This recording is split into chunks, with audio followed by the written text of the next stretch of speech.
In the late 1980s and early 90s, America witnessed a chilling and tragic story unfold on the highways of Florida.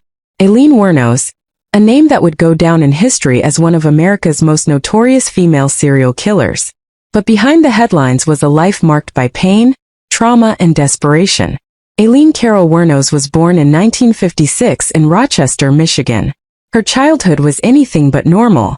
Her father was a convicted child molester who died in prison. Her mother abandoned Aileen and her brother when they were just toddlers, leaving them to be raised by their grandparents. But raised might not be the right word.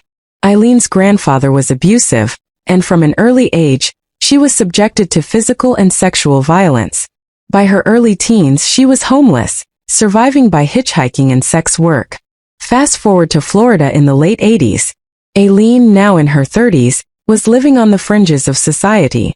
She worked as a sex worker along the highways trying to scrape by. But something inside her had snapped. Between 1989 and 1990, 7 men picked up Aileen on the side of the road, and none of them made it home. Her victims were mostly middle-aged men. All of them were shot multiple times, left in the woods or on the side of the road. Aileen claimed they had tried to assault her, that she acted in self-defense. But the pattern of violence told a different story. Some victims had no criminal record, no history of violence, just ordinary men whose paths crossed with Aileen's on the wrong night. Cut to news footage of Aileen's arrest mugshots. On January 9, 1991, Aileen's spree came to an end. She was arrested at a bar called The Last Resort. Her lover, Tyria Moore, agreed to help the police. Moore convinced Aileen to confess, and in a series of chilling taped interviews, Aileen described the murders. Her trial was a media circus. Aileen showed no remorse. She lashed out at reporters, judges, and even her own lawyers. In 1992, she was sentenced to death for the murder of Richard Mallory, and later received 5 more death sentences. But as the years passed, questions remained. Was Aileen a cold-blooded killer?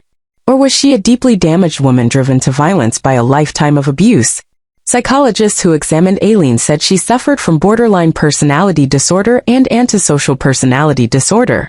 She believed the police let her keep killing to make money off her eventual capture.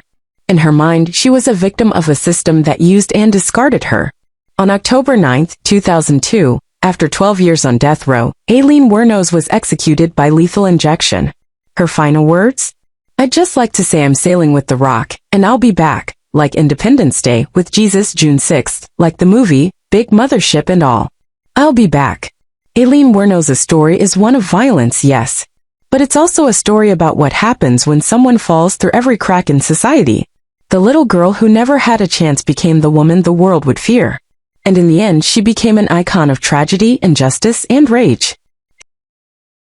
Thanks for watching. If you found this video interesting, don't forget to like, subscribe, and let us know in the comments what other true crime cases you want us to cover.